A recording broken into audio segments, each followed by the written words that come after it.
Hi, ನಾನು ಕೃಷ್ಣ. ನೀವು ನೋಡ್ತೀರಾ ಕೃಷ್ಣ ಕ್ರಿಯೇಷನ್ ಚಾನಲ್. ಸೊ ಇವತ್ತಿನ ವಿಡಿಯೋದಲ್ಲಿ ನನಗೆ ಚಾಟ್ GPT ಅಂದರೆ ಏನು, ಅದರಿಂದ ಏನೆಲ್ಲ ಮಾಡಬಹುದು, ಆ ಆರ್ಟಿಫಿಷಿಯಲ್ ಇಂಟೆಲಿಜೆನ್ಸ್ ಬಾಟ್ ಯೂಸ್ ಮಾಡಿಕೊಂಡು ಹಣ ಕೂಡ ಮಾಡಬಹುದಾ ತಿಳಿಸ್ಕೊಡ್ತೀನಿ. ಅದಕ್ಕೂ ಮುಂಚೆ ನೀವು ನಮ್ಮ ಚಾನಲ್ಗೆ ಸಬ್ಸ್ಕ್ರೈಬ್ ಮಾಡ್ಕೊಳ್ಳಿ ಅಂತ ಸಬ್ಸ್ಕ್ರೈಬ್ ಮಾಡ್ಕೊಳ್ಳಿ ಮತ್ತು ಬೆಲ್ಲೈಕನ್ ಕೂಡ ಕ್ಲಿಕ್ ಮಾಡಿ. ಮತ್ತು ನನ್ನ 2 ಚಾನಲ್ ಎಕ್ಸ್ಟ್ರಾ ಇದೆ, ಸೊ ಡಿಸ್ಕ್ರಿಪ್ಷನ್ ಲಿಂಕ್ ಇದೆ, ಅದು ಕೂಡ ಸಬ್ಸ್ಕ್ರೈಬ್ ಮಾಡ್ಕೊಳ್ಳಿ. ಒಂದರಲ್ಲಿ ವ್ಲಾಗ್ಸ್ ಮಾಡ್ತೀನಿ.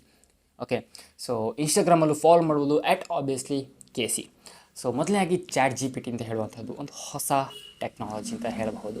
ಒಂದು ರಿಲೀಸ್ ಆಗಿ ಅಥವಾ ಏನು ಫೇಮಸ್ ಆಗಲಿಕ್ಕೆ ಅಥವಾ ಟ್ರೆಂಡ್ ಆಗಲಿಕ್ಕೆ ಸ್ಟಾರ್ಟ್ ಆಗಿ ಒಂದು 2 to 3 ಮಂತ್ಸ್ ಏನೋ ಆಗಿರಬಹುದು. ಓಕೆ, ಸೊ ಆ್ಯಕ್ಚುಲಿ ಆವಾಗಲೇ ವೀಡಿಯೋ ಮಾಡಬೇಕಿತ್ತು, ಬಟ್ ಕೆಲವೊಂದು ಕಾರಣಾಂತರಗಳಿಂದ ಮಾಡಲಿಕ್ಕಾಗಲಿಲ್ಲ. ಬಟ್ ಒಂದು ಫೀಚರ್ನ ನೀವು ತಿಳ್ಕೊಳ್ತೀರಾ ಪಕ್ಕ.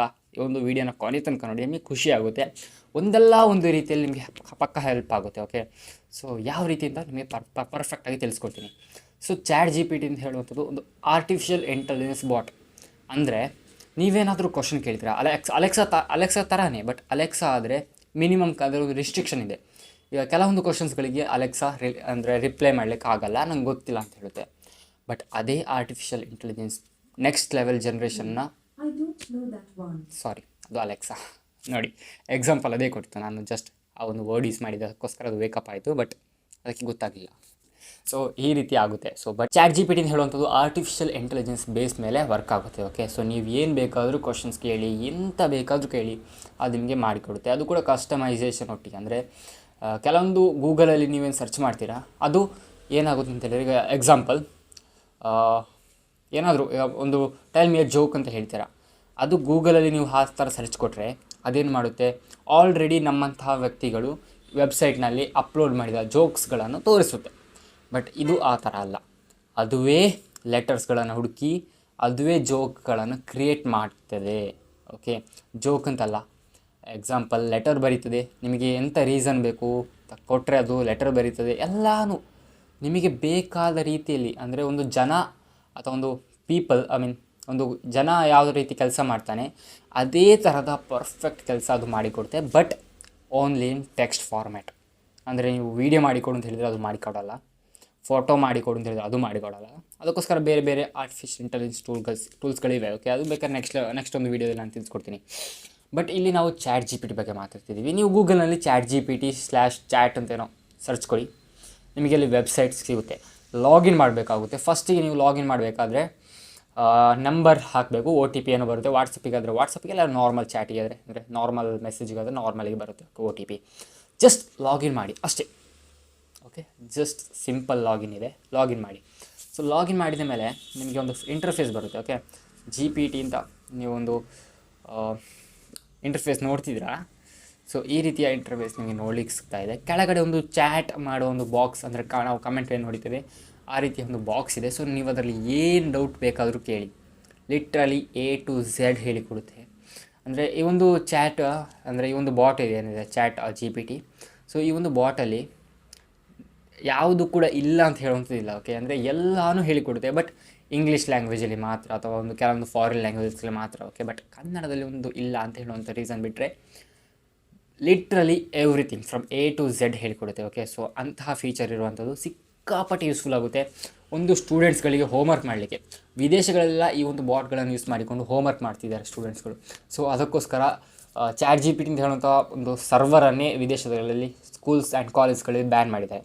ವಿದೇಶ ಮಾತ್ರ ಅಲ್ಲ. ಓಕೆ, ನಮ್ಮ ಬೆಂಗಳೂರಲ್ಲಿರುವಂಥ ಕೆಲವೊಂದು PG ಕಾಲೇಜ್ಗಳಲ್ಲಿ, example RV college of management, so ಇಂತಹ ಒಂದು ಕಾಲೇಜ್ಗಳಲ್ಲೆಲ್ಲ, ಅಂದರೆ ಹೈ ಆ್ಯಂಡ್ ಟಾಪ್ ಆ್ಯಂಡ್ ಕಾಲೇಜ್ಗಳಲ್ಲಿ ಆಲ್ರೆಡಿ ಬ್ಯಾನ್ ಮಾಡಿದ್ದಾರೆ ಚಾಟ್ GPT ಅಂತ ಹೇಳುವಂಥ ಬಾಟ್ಗಳನ್ನು. ಓಕೆ, ಸೊ ಆದರೂ ಕೂಡ ಆ ಥರ ಬ್ಯಾನ್ ಮಾಡಿದರೂ ಕೂಡ ನಿಮಗೆ ಆ ಚಾಟ್ GPT ಬಾಟನ್ನು ಯೂಸ್ ಮಾಡಬಹುದು. ಆ್ಯಂಡ್ ಅವರಿಗೆ, ಅಂದರೆ ಲೆಕ್ಚರ್ಸ್ಗಳಿಗೆ ಗೊತ್ತಾಗಲ್ಲ. ಆ ರೀತಿಯ ಟ್ರಿಕ್ ಕೂಡ ಇದೆ, ಅದು ನಮ್ಮ ವೀಡಿಯೋದ ಎಂಡಲ್ಲಿ ನಿಮಗೆ ತಿಳಿಸ್ಕೊಡ್ತೀನಿ. ಸೊ ಸ್ಟಾರ್ಟಿಂಗಲ್ಲಿ ಚಾಟ್ GPT ಅಂದರೆ ಏನು ಅಂತ ಪ್ರಾಕ್ಟಿಕಲಾಗಿ ನೋಡೋಣ. ಓಕೆ, ಸೊ ನೀವು ನೋಡ್ತಿದ್ದೀರಾ, ನಿಮಗೆ ಒಂದು ಇಂಟರ್ಫೇಸ್ ಈ ಥರ ನೋಡ್ಲಿಕ್ಕೆ ಸಿಗ್ತಾ ಇದೆ. ಸೊ ಐ ಥಿಂಕ್ ಕಾಣ್ತಾ ಇದೆ ಅಂತ ಅಂದ್ಕೊಳ್ತೀನಿ, ಕನ್ಫರ್ಮ್ ಇಲ್ಲ. ಓಕೆ, ಸೊ ಈ ರೀತಿಯ ಒಂದು ಇಂಟರ್ಫೇಸ್ ಇದೆ. ನೀವು ಚಾಟಿನ ಮೇಲೆ ಬರ್ತಿದ್ದಾರೆ, ಕೆಳಗೆ ಒಂದು ಬಾಕ್ಸ್ ಇದೆ. ಓಕೆ, ಸೊ ಅದರಲ್ಲಿ ನೀವು ಲಿಟ್ರಲಿ ಏನು ಬೇಕಾದರೂ ಕೇಳಿ. ನಾನು ಇವಾಗ ಜಸ್ಟ್ ಹೇಳ್ತೀನಿ, ಅಂದರೆ ಹೇಳ್ತೀನಿ ಅಂತೇಳಿ ಬರೀತೀನಿ. Okay, write a sick letter. ಹುಷಾರಿಲ್ಲ, ಮೇ ಬಿ ಇಂಗ್ಲೀಷಲ್ಲಿ ಯಾರು ತಪ್ಪಾಗಿದ್ದರೆ ಕ್ಷಮಿಸಿ, ಬಟ್ ಇದು ಆಟೋಮೆಟಿಕ್ಕಾಗಿ ಇಂಗ್ಲೀಷ್ ಸ್ಪೆಲ್ಲಿಂಗನ್ನು ಕರೆಕ್ಟ್ ಮಾಡಿಕೊಳ್ಳುತ್ತೆ, ಅಥವಾ ಸೆಂಟೆನ್ಸನ್ನು ಅದೇ ಅರ್ಥ ಮಾಡಿಕೊಂಡು ಅದು ನಿಮಗೆ ಲೆಟರ್ಸ್, ಅಂದರೆ ಏನು ನೀವು ಕೇಳಿದರೆ ಅದಕ್ಕೆ ಆನ್ಸರ್ ಮಾಡೋದಕ್ಕೆ. Write a sick letter for 3 days in Indian format ತಗೊಟ್ರೆ, ಅಂದರೆ ಲೆಟರ್ಸ್ಗಳಲ್ಲೆಲ್ಲ ಬೇರೆ ಬೇರೆ ಫಾರ್ಮ್ಯಾಟ್ ಇದೆ. ಅಂದರೆ ಇಂಡಿಯನ್ ಫಾರ್ಮ್ಯಾಟ್ ಆದರೆ ಫ್ರಮ್ ಟು ಅಂತೆಲ್ಲ ಬರುತ್ತೆ. ಸೊ ವಿದೇಶಗಳಲ್ಲಾದರೆ ಕೆಲವೊಂದು ಆ ಥರ ಫೀಚರ್ಸ್ ಎಲ್ಲ ಇರಲ್ಲ. ಸೊ ಇಂಡಿಯನ್ ಫಾರ್ಮ್ಯಾಟ್ ಅಂತ ಕೊಟ್ಟರೆ ಪರ್ಫೆಕ್ಟಾಗಿ ಅಲ್ಲಿ ನಿಮಗೆ ಲೆಟರ್ ಬರೆದು ಕೊಡುತ್ತೆ. ಆ್ಯಂಡ್ ನಿಮಗೆ ಜ್ವರ ಅಂತ ಅಂದರೆ ಫೀವರ್ ಅಂತ ಕೊಟ್ಟರೆ ಫೀವರ್ ಆ ಒಂದು ಕಂಡೀಷನ್ನ ಮೇಲೆ ನಿಮಗೆ ಲೆಟರ್ ಬರೆದು ಕೊಡುತ್ತೆ. ಸೊ ನೋಡ್ತಿದ್ದೀರಾ, ಫ್ರಮ್ ಟು ಅಂತೆಲ್ಲ ಒಂದು ಟೀಚರ್ಸ್ ಅದು ಇದು ಅಂತ ಬರೆದು ಬಂದಿದೆ. ಆ್ಯಂಡ್ ಡಿಯರ್ ಸರ್ ಆ್ಯಂಡ್ ಅವ್ರ ಮ್ಯಾನೇಜರ್, ನೀವು ಯಾವುದಕ್ಕೆ ಸ್ಕೂಲಿಗೆ ಅಂತಾದರೆ ಕೊಟ್ಟರೆ ಸ್ಕೂಲಿಗೆ ಅಂತೆಲ್ಲ ಕೊಡುತ್ತೆ. ಸೊ ಪೇರೆಂಟ್ಸ್ ಬರೆಯೋ ಥರ ಬರೀತಿದ್ದಾರೆ. ಓಕೆ, ಬಟ್ ನೀವು ಫುಲ್ ಪರ್ಫೆಕ್ಟಾಗಿ ಇನ್ಸ್ಟ್ರಕ್ಷನ್ ಕೊಟ್ಟರೆ ನಿಮ್ಮ ಒಂದು ಪಾಯಿಂಟ್ ಆಫ್ ವ್ಯೂಯಿಂದಲೇ ಬರೆದು ಕೊಡುತ್ತೆ. ಸೊ ಇದು ಲೆಟರ್ ಆಗಿರಬಹುದು, ಅಥವಾ ನಿಮಗೆ ಪ್ರಾಜೆಕ್ಟ್ ಅಸೈನ್ಮೆಂಟ್ಸ್ ಅಂತ ಹೇಳುವ. ಅಸೈನ್ಮೆಂಟ್ಸ್ ಅಂತ ಹೇಳಿದ್ರೆ ಎಕ್ಸಾಂಪಲ್ ಡಿಮಾನಿಟೈಸೇಷನ್. ಜಸ್ಟ್ ಇವಾಗ ನಾನು ವಾಯ್ಸ್ ಟೈಪ್ ಮಾಡ್ತೀನಿ. Right A assignment on demonetisation. So board use ಮಾಡಿಕೊಂಡು ನಾನು ವಾಯ್ಸ್ ಟೈಪ್ ಮಾಡ್ತೀನಿ ಅಷ್ಟೇ. ಓಕೆ, ಸೊ ಕೊಟ್ಟಿದ್ದೀನಿ. ಆ್ಯಂಡ್ ಬರ್ತಾ ಇಲ್ಲ. ಸೊ ಕೆಲವೊಮ್ಮೆ ಸ್ವಲ್ಪ ಒಂದು 2-3 ಸೆಕೆಂಡ್ 5 ಸೆಕೆಂಡ್ಸ್ ಏನೋ ತೊಗೊಳುತ್ತೆ. ಓಕೆ, ಸೊ ಟೈಪ್ ಆಗ್ತಾ ಇದೆ, ನೋಡ್ತಾ ಇದ್ದೀರಾ. Title: demonetisation and analysis of the Indian government's initiative to curb the black money something. Okay, introduction ಅದು ಇದು ಅಂದರೆ ಎಲ್ಲ ಸಿಂಪಲಾಗಿ, ಅಂದರೆ ಅದುವೇ ಟೈಪ್ ಮಾಡಿ ಕೊಡುತ್ತೆ. ಯಾವುದೇ ವೆಬ್ಸೈಟ್ಗಳಿಂದಾಗಿ ಅಲ್ಲಿಂದಲೇ ಕಾಪಿ ಮಾಡಿ ಇಲ್ಲಿ ಪೇಸ್ಟ್ ಮಾಡುವಂಥದ್ದಲ್ಲ. ಓಕೆ, ಅದುವೇ ನಿಮಗೆ ಟೆಕ್ಸ್ಟ್ಗಳನ್ನು ಬರೆದು ಕೊಡುತ್ತೆ. ಸೊ ಅಂತಹ ಒಂದು ಬೆಸ್ಟ್ ಫೀಚರ್ ಇರುವಂಥದ್ದು. ಸೊ ನೋಡ್ತಿದ್ರಾ, ಇಂಟ್ರೊಡಕ್ಷನ್ ಇದೆ. ಆ್ಯಂಡ್ ಅದೇ ಥರದ ನಿಮಗೆ ಅಸೈನ್ಮೆಂಟಲ್ಲಿ ಏನೆಲ್ಲ ಒಂದು ಎಷ್ಟು ಶೀಟ್ಗಳು ಬೇಕು ಅದು ಕೂಡ ಕೊಟ್ಟರೆ, ಅಥವಾ 300 ವರ್ಡ್ಸ್ ಅಂತ ಕೊಟ್ಟರೆ ಆ ಒಂದು ವರ್ಡ್ಸ್ಗೆ ಅನುಗುಣವಾಗಿ ಅದು ನಿಮಗೆ ಬರೆದು ಕೊಡುತ್ತೆ. ಸೊ ಇದು ಒಂದು ಎಕ್ಸಾಂಪಲ್ ಆಗಿರುವಂಥದ್ದು. ನಿಮಗೇನು ನೀವು ಪೇರೆಂಟ್ ಆಗಿದ್ದರೆ ಅಥವಾ ಅಮ್ಮ ಅಪ್ಪಂದಿರು ಅಥವಾ ಆ ಥರದೊಂದು ಅವರಾಗಿದ್ದರೆ, ಸೊ ನಿಮಗೆ ಅಡುಗೆ ಮಾಡಲಿಕ್ಕೆ ಕೂಡ ಇದು ಇನ್ಸ್ಟ್ರಕ್ಷನ್ ಕೊಡುತ್ತೆ. ಎಕ್ಸಾಂಪಲ್, ನಮ್ಮ ಮಂಗಳೂರಿನ ಫೇಮಸ್ ಗೋಳಿ ಬಜೆ ಮಾಡಬೇಕು ನನಗೀಗ. ಯಾವ ರೀತಿ ಏನೆಲ್ಲ ಬೇಕು, ಇನ್ಸ್ಟ್ರಕ್ಷನ್ಸ್ ಎಲ್ಲ ಬೇಕು ಅಂತಂದರೆ ಜಸ್ಟ್ ಟೈಪ್ ಮಾಡಿ ರೆಸಿಪಿ ಫಾರ್ ಗೋಳಿ ಬಜೆ ಅಂತ ಕೊಟ್ಟರೆ ಅದು ಟೈಪ್ ಮಾಡಿ ಕೊಡುತ್ತೆ. So goli baje is an popular snack from Karnataka. It is crispy fluffy fritter made all flour yogurt and spices. And ಅದು ಇದು ಅಂತ ಇದೆ. ಇಂಗ್ರೀಡಿಯೆಂಟ್ಸ್: 1/2 kg ಫ್ಲೋರ್, ಯೋಗರ್ಟ್, ಅದು ಇದು ಕೊರಿಯಂಡರ್ ಸೀಡ್ಸ್, ಅದು ಇದು ಅಂತೆಲ್ಲ ಕೊಡ್ತಾ ಇದೆ. ಆ್ಯಂಡ್ ಇನ್ಸ್ಟ್ರಕ್ಷನ್ಸ್, ಫಸ್ಟಿಗೆ ನೀವು ಬೌಲ್ ತೊಗೊಂಡು ಏನು ಮಾಡಬೇಕು, ಏನೆಲ್ಲ ಮಿಕ್ಸ್ ಮಾಡಬೇಕು ಅಂತ ಆ ಥರದ ಒಂದು ಫೀಚರ್ ಕೂಡ ಇದೆ. ಸೊ ನಿಮಗೆ ಲಿಟ್ರಲಿ A to Z ಏನೆಲ್ಲ ವರ್ಕ್ ನಿಮಗೆ ಹೋಮ್ವರ್ಕ್ ಕೊಡ್ತಾರೆ ಎಲ್ಲವನ್ನು ಕೂಡ ಇದರಲ್ಲಿ ಮಾಡಬಹುದು. ಹೋಮ್ವರ್ಕ್ ಆಗಿರ್ಬೋದು, ಅಸೈನ್ಮೆಂಟ್ಸ್ ಆ್ಯಂಡ್ PPT ಕೂಡ. ಜಸ್ಟ್ ಈಗ ನಿಮಗೆ ಯಾವುದರ ಬಗ್ಗೆ PPT ಬೇಕು, globalisation. Right A PPT on globalisation ಅಂತ ಕೊಟ್ಟರೆ ಅದು ನಿಮಗೆ PPTಗೆ ಬೇಕಾದಂತಹ ಎಲ್ಲ ಕಂಟೆಂಟ್ಗಳು ಕೊಡುತ್ತೆ. ಎಕ್ಸಾಂಪಲ್, ಇಂಟ್ರಡಕ್ಷನ್ ಅಂತ ಕೊಟ್ಟು ಗ್ಲೋಬಲೈಸೇಷನ್ ಅಂದರೆ ಏನು, ಮೀನಿಂಗ್, ಅದು ಇದು ಅಂತ ಕೊಡುತ್ತೆ. ಸೆಕೆಂಡ್ PPT ಅಂದರೆ ಸೆಕೆಂಡ್ ಸ್ಲೈಡಲ್ಲಿ ನಿಮಗೆ ಅದರ ಪಾಸಿಟಿವ್ಸ್ ಬೇಕು, ಥರ್ಡ್ ಸ್ಲೈಡಲ್ಲಿ ನೆಗೆಟಿವ್ಸ್ ಬೇಕು, ಆ್ಯಂಡ್ ಏನೆಲ್ಲ ಬೇಕು ಅಂತ ಹೇಳಿ ನಿಮಗೆ ಪರ್ಫೆಕ್ಟಾಗಿ ಕಂಟೆಂಟ್ ಮಾಡಿ ಕೊಡುತ್ತೆ. Okay, so this is the next level feature ಅಂತ ಹೇಳ್ಬಹುದು. ನಾನು ಹೆಚ್ಚಿನ ಇದನ್ನು PPTಸ್ಗಳಲ್ಲಿ ಕಾಲೇಜೆಲ್ಲ ಇದರಲ್ಲೇ ಮಾಡ್ತಿದ್ದೀನಿ. ಓಕೆ, ಸಿಕ್ಕಾಪಟ್ಟೆ ಹೆಲ್ಪ್ಫುಲ್ ಆಗುತ್ತೆ. ಆ್ಯಂಡ್ ಯಾವುದೇ ಮ್ಯಾಥ್ಸ್ ಪ್ರಾಬ್ಲಮ್ ಆಗಿರ್ಬೋದು, ಅಥವಾ ನಿಮಗೆ ಕಂಪ್ಯೂಟರ್ ಸೈನ್ಸ್ನ ಒಂದು ಕೋಡಿಂಗ್ಗಳು, ಎಲ್ಲ ಕೋಡ್ಗಳು ಎಲ್ಲನೂ ಇದು ಮಾಡಿಕೊಡುತ್ತೆ. ಓಕೆ, ಅಂದರೆ ಕೆಲವೊಂದು ಫೀಚರ್ಸ್ಗಳನ್ನು ಇದು ಮಾಡಿಕೊಡುತ್ತೆ. ಅಷ್ಟು ನೆಕ್ಸ್ಟ್ ಲೆವೆಲ್ ಒಂದು ಬ್ರೈನ್ ಇರುವಂತಹ ಒಂದು ಆರ್ಟಿಫಿಷಿಯಲ್ ಇಂಟೆಲಿಜೆನ್ಸ್ ಅಂತ ಹೇಳಬಹುದು. ಸಿಕ್ಕಾಪಟ್ಟೆ ನೆಕ್ಸ್ಟ್ ಲೆವೆಲ್. ನೀವು ಏನು ಬೇಕಾದರೂ ಕೇಳಿ. ನನಗೆ ಇಲ್ಲಿ ಎಕ್ಸಾಂಪಲ್ ಅಷ್ಟೊಂದು ಬರ್ತಾಯಿಲ್ಲ. ನಿಮಗೆ ಎಕ್ಸಾಂಪಲ್ ಮೂವೀಸ್ಗಳು, ಯಾವ ಮೂವೀಸ್ಗಳು ಬೇಕು ಅಂತ ಹೇಳಿದರೆ, ಅಂದರೆ ನನಗೆ ಈ ಥರ ಬೋರ್ ಆಗ್ತಾಯಿದೆ, ಈ ಥರ ನಾನು ಮೂಡಲ್ಲಿ ಇದ್ದೀನಿ, ನನಗೊಂದು ಮೂವಿ ಸಜೆಸ್ಟ್ ಮಾಡು ಅಂತ ಹೇಳಿದರೆ, ಲ್ಯಾಂಗ್ವೇಜಸ್ ಹೇಳಿದರೆ ಅದು ಸಜೆಸ್ಟ್ ಮಾಡಿ ಕೊಡುತ್ತೆ. ಅಥವಾ ನಿಮಗೆ ಏನು ಮಾಡ್ಬೋದು, ಎಲ್ಲನೂ ಮಾಡ್ಬೋದು. ಎಕ್ಸಾಂಪಲ್, ನಿಮಗೆ ಯೂಟ್ಯೂಬ್ಗೆ ಕಂಟೆಂಟ್ ಬೇಕು, ಅಂದರೆ ವ್ಲಾಗಿಂಗ್ ಚಾನಲ್ಗೆ ಕಂಟೆಂಟ್ ಬೇಕು ಅಂತ ಹೇಳಿದರೆ ಅದು ಕೂಡ ನಿಮಗೆ ಬರೆದು ಕೊಡುತ್ತೆ. ಅಥವಾ ಒಂದು ಶಾರ್ಟ್ ಫಿಲಮನ್ನೇ ನೀವು ಇದರಲ್ಲಿ ಸ್ಟೋರಿನ ಬರ್ಕೊಳ್ಬೋದು. ಎಕ್ಸಾಂಪಲ್, ನಾನು ಈ ಒಂದು ಚಾಟ್ GPT ಇಟ್ಕೊಂಡು ಸಣ್ಣದಾಗಿ ಒಂದು ಶಾರ್ಟ್ ಫಿಲಮ್ ಮಾಡಿದ್ದೆ, ಬಟ್ ಅಷ್ಟೊಂದು ಪರ್ಫೆಕ್ಟಾಗಿ ಶೂಟ್ ಮಾಡಲಿಕ್ಕೆಲ್ಲ ಆಗಿರಲಿಲ್ಲ. ಸೊ ಅದಕ್ಕೋಸ್ಕರ ಪಬ್ಲಿಷ್ ಮಾಡಿರಲಿಲ್ಲ, ಬಟ್ ಮಾಡಿದ್ದೀನಿ. ಓಕೆ, ಸೊ ನಿಮಗೆ ಪರ್ಫೆಕ್ಟಾಗಿ ಒಂದು ಬಾಟ್ ಮುಖಾಂತರ ನೀವು ಶಾರ್ಟ್ ಫಿಲ್ಮ್ ಸ್ಟೋರಿಗಳನ್ನು ಮಾಡ್ಕೊಳ್ಬಹುದು. ಅಂದರೆ ಈ ಒಂದು ಸ್ಟೋರಿಗಳಿದೆಯಲ್ಲ, ಬೇರೆ ಮೂವೀಸ್ಗಳ ಸ್ಟೋರೀಸ್ಗಳಲ್ಲ, ಇದುವೇ ಕ್ರಿಯೇಟ್ ಮಾಡಿದಂತಹ ಸ್ಟೋರೀಸ್ಗಳು. ನಂಬ್ತಿರೋ ಬಿಡ್ತಿರೋ, ನಿಜವಾಗಲೂ ಇದುವೇ ಒಂದು ಸ್ಟೋರಿಗಳನ್ನೆಲ್ಲ ಕ್ರಿಯೇಟ್ ಮಾಡಿಕೊಡುತ್ತೆ. Next level feature. ಅಷ್ಟೇ ಅಲ್ಲ, ಸಾಂಗ್ಸ್ಗಳನ್ನು ಕೂಡ ಬರೆದು ಕೊಡುತ್ತೆ. ಲೈಕ್ ಎಕ್ಸಾಂಪಲ್, ರೈಟಿಶ್ ಸಾಂಗ್ ಲೈಕ್ ಎಮಿನೆಮ್ ಅಂತ ಕೊಟ್ಟರೆ ಅದೇ ಥರದ ಒಂದು ರ್ಯಾಪ್ ಬರೆದು ಕೊಡುತ್ತೆ. ಓಕೆ, ಅಂದರೆ ಪರ್ಫೆಕ್ಟ್ ಆಗಿರುತ್ತೆ, ಸೈಕ್ ಆಗಿರುತ್ತೆ. ಸೊ ಆ ರೀತಿಯ ಫೀಚರ್ಗಳಿದೆ. ಆ್ಯಂಡ್ ನಿಮಗೆ ಬ್ಲಾಗ್ ಮಾಡ್ತೀರಾ ಅಂದರೆ, ವೆಬ್ಸೈಟ್ಗಳಲ್ಲಿ ಬ್ಲಾಗ್ ಮಾಡ್ತೀರಾ ಅಂತಂದರೆ ನಿಮಗೆ ಇದು ಬ್ಲಾಗ್ಗೂ ಹೆಲ್ಪ್ ಮಾಡುತ್ತೆ. ಅಂದರೆ ನೀವು ಏನೋ ಕಂಟೆಂಟ್, ಈಗ ಎಕ್ಸಾಂಪಲ್ ಮೋದಿ ಬಗ್ಗೆ ಒಂದು ಬರಿಬೇಕು ಅಂತ ಹೇಳಿದರೆ ಮೋದಿ ಅಂತ ಕೊಟ್ಟರೆ ಅದು ಬರೆದು ಕೊಡುತ್ತೆ. ಅಲ್ಲಿಂದ ಕಾಪಿ ಮಾಡೋದು, ನಮ್ಮ ವೆಬ್ಸೈಟಲ್ಲಿ ಪೇಸ್ಟ್ ಮಾಡೋದು, ಆ್ಯಂಡ್ ಅದು ನಮಗೆ ಆ್ಯಡ್ ಬರುತ್ತೆ. ಸೊ ನಮಗೆ ರೆವೆನ್ಯೂ ಬರುತ್ತೆ. ಆ ಥರ ನೀವು ಹಣ ಮಾಡಬಹುದು ಒಂದು ಸೈಡ್. ಆ್ಯಂಡ್ ಇನ್ನೊಂದು ಸೈಡ್ ಪುಸ್ತಕಗಳನ್ನು ಕೂಡ ಅದು ಬರೆದು ಕೊಡುತ್ತೆ ನಿಮಗೆ. ಈಗ ಗ್ಲೋಬಲ್ ಎಕ್ಸಾಂಪಲ್ ಕೊಡ್ತೀನಿ. ಓಕೆ, ನಿಮ್ಗೆ ಯಾವ ಒಂದು ಟಾಪಿಕ್ ಬೇಕಾದ್ರೂ ಕೊಡ್ಬೋದು, ಬುಕ್ ಬರೆದು ಕೊಡುತ್ತೆ ಅದು.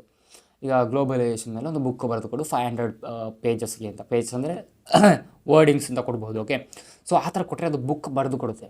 ಸೊ ಆ ಒಂದು ಟೆಕ್ಸ್ಟನ್ನು ಕಾಪಿ ಮಾಡಿ ಕೆಲವೊಂದು ವೆಬ್ಸೈಟ್ಸ್ಗಳಿರುತ್ತೆ. ಓಕೆ, ಅದರಲ್ಲಿ ನೀವು ಪಬ್ಲಿಷ್ ಮಾಡ್ಬೋದು ಬುಕ್ಸ್ಗಳನ್ನೆಲ್ಲ, ಹಣ ಮಾಡಬಹುದು. ಸೊ ಅಂಥ ವೆಬ್ಸ್ಗಳಲ್ಲಿ ಪೋಸ್ಟ್ ಮಾಡಿದರೆ ನೀವು ಹಣ ಕೂಡ ಮಾಡ್ಬೋದು. ಸೊ ಇದೆಲ್ಲ ನೆಕ್ಸ್ಟ್ ಲೆವೆಲ್ ಕ್ರೇಜಿ ಫೀಚರ್ಗಳು. ಸೊ ಇದು ಟ್ರೆಂಡಿಂಗಲ್ಲಿದೆ ಆಲ್ರೆಡಿ. ಸೊ ಹಾಗಾಗಿ ಇವಾಗಲೇ ನೀವು ಹಣ ಮಾಡಲಿಕ್ಕೆ ಟ್ರೈ ಮಾಡಿದ್ರೆ ಮಾಡ್ಬೋದು. ಓಕೆ, ಇಂಟ್ರೆಸ್ಟ್ ಇದ್ದರೆ ಮಾಡಿ. ಹಣ ಮಾಡುವಂತಲೂ ಅಲ್ಲ, ಬಟ್ ಒಂದು ಮೇನ್ ಇದರಿಂದ ಒಂದು ಕಲ್ತ್ರೆ ಇಲ್ಲ ನೆಕ್ಸ್ಟ್ ಲೆವೆಲ್. ನೀವು ಯಾವುದನ್ನು ಬೇಕಾದ್ರೂ ಡೌಟ್ಸ್ ಇಲ್ಲದ್ರೆ, ಈಗ ಎಕ್ಸಾಂಪಲ್ ನಿಮ್ಮ ಒಂದು ಬ್ರೇಕಪ್ ಆಯಿತು, ಗುಡ್ ಎಕ್ಸಾಂಪಲ್ ಅದು. ಸೊ ನಿಮಗೆ ಬ್ರೇಕಪ್ ಆಯಿತು, ಏನು ಮಾಡಬೇಕು ಗೊತ್ತಾಗ್ತಾ ಇಲ್ಲ, ಫುಲ್ ಫೀಲಿಂಗಲ್ಲಿದ್ದೀರಾ. ಸೊ ನಾನು ಇದರೊಟ್ಟಿಗೆ ಕೇಳ್ತೇನೆ ನಾನು, ಏನೋ ನನಗೆ ಬ್ರೇಕಪ್ ಆಯಿತು, ಏನು ಮಾಡಬೇಕು ಅಂತ. ಸೊ ಅದು ನಿಮಗೆ ಒಂದು ಒಳ್ಳೆಯ ರೆಸ್ಪಾನ್ಸ್ ಕೊಡುತ್ತೆ. ಓಕೆ, ಅಂದರೆ ಏನು ಮಾಡಬೇಕು ಈ ಥರದ ಟೈಮಲ್ಲಿ ಅಂತ. ಅಥವಾ ನಿಮಗೆ ಒಂದು ಹುಡುಗಿ ಇಷ್ಟ ಆದಳು, ಸೊ ಯಾವ ರೀತಿ ಪ್ರಪೋಸ್ ಮಾಡು ಅಂತ ಗೊತ್ತಿಲ್ಲ. ಓಕೆ, ನಂತರ ಒಂದು ಪೆದ್ದ, ಸೊ ಇದರೊಟ್ಟಿಗೆ ಕೇಳಿ how to propose a girl ಅಂತ. ಸೊ ಅದು ಹೇಳಿಕೊಡುತ್ತೆ. ಅಷ್ಟೇ ಅಲ್ಲ, ಅಥವಾ ಅಂದರೆ ಏನು ಬೇಕಾದರೂ ನಿಮ್ಮ ರಿಲೇಷನ್ಶಿಪ್ಪಲ್ಲಿ ಆಗಿರಬಹುದು, ಅಥವಾ ಕಾಲೇಜಲ್ಲಿ, ಅಥವಾ ನಿಮ್ಮ ವರ್ಕಲ್ಲಿ, ಎಲ್ಲ ಕಡೆ ಕೂಡ ಇದು ಹೆಲ್ಪ್ ಮಾಡುತ್ತೆ. ಸೊ ಕ್ರೇಜಿ ಫೀಚರ್ ಆಗಿರುವಂಥದ್ದು. ನಾನಂತೂ ಸಿಕ್ಕಾಪಟ್ಟೆ ಯೂಸ್ ಮಾಡ್ತೀನಿ ಗೂಗಲನ್ನು. ಈ ಒಂದು ಫೀಚರ್, ಈ ಒಂದು ಆ್ಯಪ್ ಬಂದ ಮೇಲೆ, ಆ್ಯಪ್ ಅಲ್ಲ ಇದು ವೆಬ್ಸೈಟ್. ವೆಬ್ಸೈಟನ್ನು ನೀವು ಆ್ಯಪ್ ಥರ ಕೂಡ ಕನ್ವರ್ಟ್ ಮಾಡ್ಕೊಳ್ಬಹುದು. ನಿಮ್ಮ ಕ್ರೋಮಲ್ಲಿ ಮೇಲೆ 3 ಡಾಟ್ಸ್ ಇದೆ, ಅಲ್ಲಿ ಕ್ಲಿಕ್ ಮಾಡಿ ನೀವು ಅಲ್ಲಿ ಒಂದು ಆಪ್ಷನ್ ಇದೆ ಆ್ಯಡ್ ಟು ಹೋಮ್ ಸ್ಕ್ರೀನ್ ಅಂತ. ಸೊ ಅದು ಕ್ಲಿಕ್ ಮಾಡಿದರೆ ಆ್ಯಪ್ ಥರ ನೀವು ಯೂಸ್ ಮಾಡ್ಕೊಳ್ಬೋದು. Best feature. ಗೂಗಲನ್ನು ಬೇಕಾದ್ರೆ ಅನ್ಇನ್ಸ್ಟಾಲ್ ಮಾಡಲಿಕ್ಕಾಗಲ್ಲ, ಬಟ್ ಮೂಲೆಗೆ ತಳೆದು ಬಿಡಿ. ಓಕೆ, ಯಾಕಂದರೆ ಗೂಗಲ್ನಷ್ಟು ನಾವು ಏನು ಕೇಳ್ತೇವೆ ಅಷ್ಟು ಮಾತ್ರ ಕೊಡುತ್ತೆ, ಬಟ್ ಇದು ಕ್ರಿಯೇಟ್ ಮಾಡಿ ಕೊಡುತ್ತೆ. ಓಕೆ, ಬೆಸ್ಟ್ ಆ್ಯಪ್ ಅಥವಾ ಒಂದು ವೆಬ್ಸೈಟ್ ಅಂತ ಹೇಳ್ಬೋದು. ಖಂಡಿತ ನಿಮಗೆ ರೆಕಮೆಂಡ್ ಮಾಡ್ತೀನಿ. ನೀವು ಏನು ಬೇಕಾದರೂ ಕೆಲಸ ಮಾಡಿದಿರಿ ಪಕ್ಕ ನಿಮ್ಮ ಪ್ರತಿ ಡೇ ಟು ಡೇ ಲೈಫಲ್ಲಿ ವರ್ಕ್ ಆಗುತ್ತೆ, ಅಥವಾ ನಿಮಗೆ ಹೆಲ್ಪ್ಫುಲ್ ಆಗುತ್ತೆ. ಓಕೆ, A to Z ನಮಗೆ. ಈಗ ನಾನು ಪರ್ಫೆಕ್ಟಾಗಿ ಎಕ್ಸಾಂಪಲ್ ಕೊಡ್ತಾ ಹೋದರೆ, ಓಕೆ, ನಿಮಗೆ ಖಂಡಿತ ಪರ್ಫೆಕ್ಟಾಗಿ ಅರ್ಥ ಆಗುತ್ತೆ. ಯಾಕಂದರೆ ಎಕ್ಸಾಂಪಲ್ ಕೊಡ್ತಾ ಹೋದರೆ ಇಲ್ಲ, ಸಾವಿರಾರು ಎಕ್ಸಾಂಪಲ್ಗಳು ಕೊಡಬೇಕಾಗ್ಬೋದು. ಯಾಕಂದರೆ ಈಗ ನಿಮಗೆ ವರ್ಕಲ್ಲಿ, ಈಗ ನನಗೆ ಫ್ರೀ ಆಗಿ ಕೂತಿದ್ದೀನಿ, ಎಂಥ ವರ್ಕ್ ಮಾಡಬೇಕು ಅದು ಗೊತ್ತಿಲ್ಲ. ಈಗ ಮನೆಯಲ್ಲಿ ಕೂತ್ಕೊಂಡು ಎಂಥ ವರ್ಕ್ ಮಾಡಬೇಕು ಅಂತ ಕೇಳಿದರೆ ಅದು ಹೇಳಿಕೊಡುತ್ತೆ. ಅಥವಾ how to make a aquarium fish business ಅಂತ ಕೇಳಿದರೆ ಅದು ಹೇಳಿಕೊಡುತ್ತೆ. ಅಥವಾ ನನ್ನ ಮನೆಯಲ್ಲಿ ಒಂದು ಕ್ಯಾಬೇಜ್ ಇದೆ, ಕ್ಯಾಬೇಜ್ ಇದೆ, ಬೀನ್ಸ್ ಇದೆ, ಈರುಳ್ಳಿ ಇದೆ, ಬ್ರೆಡ್ ಇದೆ ಅಂತ ಹೇಳಿದರೆ, ಇಷ್ಟೆಲ್ಲ ಇದೆ, ನಾನು ಏನು ಮಾಡಬಹುದು ಅಂತ ಹೇಳಿದರೆ ಅದು ಮಾಡಿ, ಅಂದರೆ ಸ್ಯಾಂಡ್ವಿಚ್ ಮಾಡಬಹುದು ಅಂತ ಅದು ಹೇಳುತ್ತೆ. ಸೊ ಈ ರೀತಿಯ ಕೆಲವೊಂದು ಕ್ರೇಜಿ ಫೀಚರ್ ಇರುವಂಥದ್ದು ಸಿಕ್ಕಾಪಟ್ಟೆ ಹೆಲ್ಪ್ಫುಲ್ ಆಗುತ್ತೆ. ಓಕೆ, ಸೊ ಇದಿಷ್ಟು ಚಾಟ್ GPT ಬಗ್ಗೆ. ಸೊ ಇದರ ಬಗ್ಗೆ ಹೇಳ್ತಾ ಹೋದರೆ ಒಂದು ಅರ್ಧ 2-3 ಗಂಟೆಗಟ್ಟಲೆ ಬೇಕಾದ್ರೆ ಮಾತಾಡ್ತಾ ಇರಬಹುದು. ಅಷ್ಟು ದೊಡ್ಡ ಟಾಪಿಕ್ ಇದು. ಸೊ ಇದಾದಮೇಲೆ, ಇದಂದರೆ ಈ ಒಂದು ಚಾಟ್ GPT ಆದಮೇಲೆ ಗೂಗಲ್ನವರು ಕೂಡ ಯಾವುದೋ ಒಂದು ಹೆಸರಲ್ಲಿ ಇದೇ ಥರದೊಂದು AI ಟೂಲ್ನ ರಿಲೀಸ್ ಮಾಡ್ತಾ ಇದ್ದಾರೆ. ಬಟ್ ಡೆವಲಪ್ ಆಗ್ತಾ ಇದೆ ಅಷ್ಟೇ. ಓಕೆ, ಅಂದರೆ ಫುಲ್ ಕಂಪ್ಲೀಟ್ ಆಗಿಲ್ಲ, ಐ ಥಿಂಕ್ ನಂಗೆ ಗೊತ್ತಿರೋ ಹಾಗೆ. ಓಕೆ, ಸೊ ಅದನ್ನು ಬಿಟ್ಟರೆ ದಿಸ್ ದ ಬೆಸ್ಟ್. ನನ್ನ ಒಂದು ಲೈಫಲ್ಲಿ ಇಂಪಾರ್ಟೆಂಟ್ ರೋಲ್ ಪ್ಲೇ ಮಾಡುತ್ತೆ ಇದು ಕೂಡ. ಅಂದರೆ ಅಷ್ಟು ಒಳ್ಳೆಯ ಫೀಚರ್ ಇರುವಂಥದ್ದು. ಸೊ ಇದಿಷ್ಟು ಚಾಟ್ GPT ಬಗ್ಗೆ. ನಿಮಗೆ ಚಾಪ್ಟರ್ 2 ಅಂದರೆ ಈ ಒಂದು ವಿಡಿಯೋದ ಪಾರ್ಟ್ 2 ಬೇಕು ಅಂತ ಹೇಳಿದರೆ ಕಮೆಂಟಲ್ಲಿ ತಿಳಿಸಿ. ಓಕೆ, ಸೊ ಇನ್ನು ಕಾಲೇಜ್ಗಳಲ್ಲಿ ಕೆಲವೊಂದು ಕಡೆ ಅದು ಬ್ಯಾನ್ ಮಾಡಿದ್ದಾರೆ. ಸೊ ಕಾಲೇಜಲ್ಲಿ ಅಂತ ಹೇಳಿದರೆ ಕಾಲೇಜ್ ಸಿಸ್ಟಮಲ್ಲಿ ಮಾತ್ರ ಬ್ಯಾನ್ ಮಾಡಿರ್ತಾರೆ, ಅಥವಾ ಕಾಲೇಜಿನ ವೈಫೈಲಿ ಬ್ಯಾನ್ ಮಾಡಿರ್ತಾರೆ ಅಷ್ಟೇ. ಬಟ್ ನಿಮ್ಮ ಒಂದು ವರ್ಕ್ ಫ್ರಮ್ ಹೋಮ್ ಅಂದರೆ ಕಾಲೇಜ್ ಅಥವಾ ವರ್ಕಿಂದ ಆದರೆ ಕೆಲವೊಂದಲ್ಲಿ ವರ್ಕಲ್ಲಿ ಕೂಡ ಅದು ಬ್ಯಾನ್ ಮಾಡಿರ್ತಾರೆ. ಸೊ ಈ ಒಂದು ಚಾಟ್ GPTಯಿಂದ ಕಂಟೆಂಟ್ ಏನು ಬರ್ತದೆ, ಆ ಒಂದು ಬಾಟ್ ರಿಪ್ಲೈ ಮಾಡ್ತದೆ, ಆ ಒಂದು ಕಂಟೆಂಟ್ನನ್ನು ನಿಮ್ಮ ಮ್ಯಾನೇಜರ್ ಅಥವಾ ಟೀಚರ್ಸ್, ಲೆಕ್ಚರ್ಸ್ಗಳು ಅದು ಒರಿಜಿನಲ್ಲ ಅಥವಾ AI ಜನ್ರೇಟೆಡ್ ಅಂತ ನೋಡಲಿಕ್ಕಾಗುತ್ತೆ ಒಂದು ವೆಬ್ಸೈಟ್ ಮುಖಾಂತರ. ಓಕೆ, ಸೊ ಆ ವೆಬ್ಸೈಟಲ್ಲಿ ನೀವು ಆ ಒಂದು ಕಂಟೆಂಟ್ನ ಪೇಸ್ಟ್ ಮಾಡಿದರೆ ಈ ಒಂದು ಟೆಕ್ಸ್ಟನ್ನು ಮನುಷ್ಯರೇ ಬರೆದಿದ್ದಾರಾ ಅಥವಾ ಏನೋ ಆರ್ಟಿಫಿಷಿಯಲ್ ಇಂಟೆಲಿಜೆನ್ಸ್ ಬಾಟ್ ಬರ್ದಿಲ್ಲ ಅಂತ ಅದು ಹುಡುಕಿ ಕೊಡುತ್ತೆ ಪರ್ಫೆಕ್ಟ್ ಅಕ್ಯುರಸಿ ಒಟ್ಟಿಗೆ. ಓಕೆ, ಮೋಸ ಮಾಡಲಿಕ್ಕಾಗಲ್ಲ. ಬಟ್ ನೀವೇನು ಮಾಡಬಹುದು ಅಂತ ಹೇಳಿದರೆ, ಈ ಒಂದು ಚಾಟ್ GPTಯಲ್ಲಿ ಕಾಪಿ ಮಾಡಿದ ಟೆಕ್ಸ್ಟನ್ನು ಇನ್ನೊಂದು ವೆಬ್ಸೈಟ್ ಇದೆ ಕ್ವಿಲ್ ಬಾಟ್ ಅಂತ. ಸೊ ಆ ಬಾಟ್ ಏನು ಮಾಡುತ್ತೆ ಅಂತ ಹೇಳಿದರೆ ನಿಮ್ಮ ನಾರ್ಮಲ್ ಇಂಗ್ಲೀಷನ್ನು ಸ್ಟ್ಯಾಂಡರ್ಡ್ ಲೆವೆಲ್ ಇಂಗ್ಲೀಷಾಗಿ ಕನ್ವರ್ಟ್ ಮಾಡುವಂಥ ಬಾಟ್ ಅದು. ಸೊ ಚಾಟ್ GPT ಇಂದ ಜನ್ರೇಟ್ ಮಾಡಿರುವಂತಹ ಒಂದು ಟೆಕ್ಸ್ಟನ್ನು ನೀವು ಕ್ವಿಲ್ ಬಾಟಲ್ಲಿ ಅಪ್ಲೋಡ್ ಮಾಡಿ, ಅಂದರೆ ಕಾಪಿ ಪೇಸ್ಟ್ ಮಾಡಿ. ಓಕೆ, ಆ ಒಂದು ಕ್ವಿಲ್ ಬಾಟ್ ಏನು ಮಾಡುತ್ತೆ ಅಂತ ಹೇಳಿದರೆ ಆ ಒಂದು ಟೆಕ್ಸ್ಟನ್ನು ಜನ್ರೇಟ್ ಮಾಡುತ್ತೆ, ಅಂದರೆ ಸ್ಟ್ಯಾಂಡರ್ಡೈಸ್ ಮಾಡುತ್ತೆ. ಅಂದರೆ ಆ್ಯಕ್ಚುಲಿ ಕ್ವಿಲ್ ಬಾಟ್ ಇರುವಂಥದ್ದು ನಾವು ನಾರ್ಮಲ್ ಇಂಗ್ಲೀಷನ್ನು ಸ್ಟ್ಯಾಂಡರ್ಡ್ ಇಂಗ್ಲೀಷಾಗಿ ಕನ್ವರ್ಟ್ ಮಾಡಲಿಕ್ಕೆ. ಸೊ ಇದೇನು ಮಾಡುತ್ತೆ ಅಂತ ಹೇಳಿದರೆ ಅದೇ ಥರ ನಿಮ್ಮ ಒಂದು AI ಜನ್ರೇಟೆಡ್ ಏನು ಇರುತ್ತೆ, ಏನೋ ಟೆಕ್ಸ್ಟ್ ಇರುತ್ತೆ, ಅದನ್ನು ಸ್ವಲ್ಪ ಚೇಂಜ್ ಮಾಡಿ ಕೊಡುತ್ತೆ. ಆವಾಗ ಆ ಒಂದು ಟೆಕ್ಸ್ಟ್ ಏನಿರುತ್ತೆ ಕಾಪಿ ಮಾಡಿರ್ತೀರ ಅಥವಾ ಆ ಒಂದು ಟೆಕ್ಸ್ಟ್ ಏನು ಯೂಸ್ ಮಾಡಿರ್ತೀರ ಅಸೈನ್ಮೆಂಟ್ ಅಥವಾ ಯಾವುದಾದ್ರು ವರ್ಕ್ಗಳಿಗೆ ಅಥವಾ ಬ್ಲಾಗ್ಗಳಿಗೆ ಯೂಸ್ ಮಾಡಿದರೆ, ಸೊ ಆ ಒಂದು ಟೆಕ್ಸ್ಟನ್ನು ಯಾರಿಗೂ ಅದು AI ಜನ್ರೇಟೆಡಾ ಅಥವಾ ಹ್ಯೂಮನ್ ಜನ್ರೇಟೆಡಾ ಅಂತ ಗೊತ್ತಾಗಲ್ಲ. ಅಂದರೆ AI ಜನ್ರೇಟೆಡ್ ಅಂತ ಗೊತ್ತಾಗೋಲ್ಲ, ಸೊ ಹ್ಯೂಮನ್ ಜನ್ರೇಟೆಡ್ ಅಂತಲೇ ಗೊತ್ತಾಗುತ್ತೆ. ಓಕೆ, ಸೊ ಆ ಒಂದು ಟೆಕ್ಸ್ಟನ್ನು ಕಾಪಿ ಮಾಡಿದ್ದು ಏನಿರುತ್ತೆ, ಸೊ ಅದನ್ನು ಇಲ್ಲಿ ಯೂಸ್ ಮಾಡಿ, ಎಲ್ಲಿ ಬೇಕಾದರೂ ಯೂಸ್ ಮಾಡಿ. ಅದು ಆರ್ಟಿಫಿಷಿಯಲ್ ಇಂಟೆಲಿಜೆನ್ಸ್ ಬಾಟ್ ಜನ್ರೇಟ್ ಮಾಡಿದ ಅಂತ ಗೊತ್ತೇ ಆಗಲ್ಲ, ಅದು ನಾರ್ಮಲ್ ಆಗಿ ಹ್ಯೂಮನ್ ಬರೆದದ್ದು ಅಂತಲೇ ಎಲ್ಲ ಕಡೆ 100% ಅಕ್ಯುರೇಸಿಟಿಗೆ ಹೇಳುತ್ತೆ. ಓಕೆ, ಸೊ ಇದು ನಿಮಗೆ ಸೀಕ್ರೆಟ್ ಟ್ರಿಕ್ ಅಂತ ಹೇಳ್ಬೋದು, ನಿಮಗೆ ಯೂಸ್ ಆಗುತ್ತೆ, ಸಿಕ್ಕಾಪಟ್ಟೆ ಯೂಸ್ ಆಗುತ್ತೆ. ಸೊ ಈ ರೀತಿ ಯಾವುದೋ ಟ್ರಿಕ್ ಯೂಸ್ ಮಾಡಿಕೊಂಡು ನೀವು ಅಸೈನ್ಮೆಂಟ್ಸ್ ಬರೀರಿ, ವರ್ಕಿಗೆ ಅಂದರೆ ಯಾವುದಾದ್ರು ಜಾಬ್ ಮಾಡ್ತೀರಂತ ಅದಕ್ಕೂ ಯೂಸ್ ಮಾಡಿ, ಯಾವುದಕ್ಕೂ ಬೇಕಾದ್ರೂ ಯೂಸ್ ಮಾಡಿ, ಸಿಕ್ಕಾಪಟ್ಟೆ ಹೆಲ್ಪ್ಫುಲ್ ಆಗುತ್ತೆ. ಸೊ ಯಾವುದೇ ರೀತಿಯ ಡೌಟ್ಸ್ ಇದ್ದರೂ ಏನೇ ಇದ್ದರೂ ಕಮೆಂಟ್ ಸೆಕ್ಷನಲ್ಲಿ ತಿಳಿಸಿ, ಅಥವಾ ನಾನು ಇನ್ಸ್ಟಾಗ್ರಾಮಲ್ಲಿ ಕಮೆಂಟ್ ಮಾಡಿ, ಮೆಸೇಜ್ ಮಾಡಿ ತಿಳಿಸ್ಬೋದು @obviously KC. ಸೊ ಈ ಒಂದು ವಿಡಿಯೋ ನಿಮ್ಗೆ ಹೆಲ್ಪ್ಫುಲ್ ಆಗಿದೆ ಅಂದ್ಕೊಳ್ತೀನಿ, ಸಿಕ್ಕಾಪಟ್ಟೆ ಒಂದು ಇನ್ಫಾರ್ಮೇಟಿವ್ ಆಗಿ ಅಂದ್ಕೊಳ್ತೀನಿ. ಸೊ ಇಷ್ಟಾಗಿ ಲೈಕ್ ಮಾಡಿ, ಶೇರ್ ಮಾಡಿ, ಬೇರೆ ಬೇರೆ ಹೀಗಾಗಿ ಮತ್ತು ವ್ಲಾಗ್ಸ್ಗಳಿಗಾಗಿ ನನ್ನ KC ಚಾನಲ್ನ ಸಬ್ಸ್ಕ್ರೈಬ್ ಮಾಡಿ. ಆ್ಯಂಡ್ ಬೇರೆ ಬೇರೆ ಇನ್ಫಾರ್ಮೇಷನ್ಗಳಿಗಾಗಿ ಇನ್ಸ್ಟಾಗ್ರಾಮಲ್ಲಿ ಫಾಲೋ ಮಾಡೋದು @obviously KC. ಸಿಗೋಣ ಮುಂದಿನದಲ್ಲಿ, ಬಾಯ್.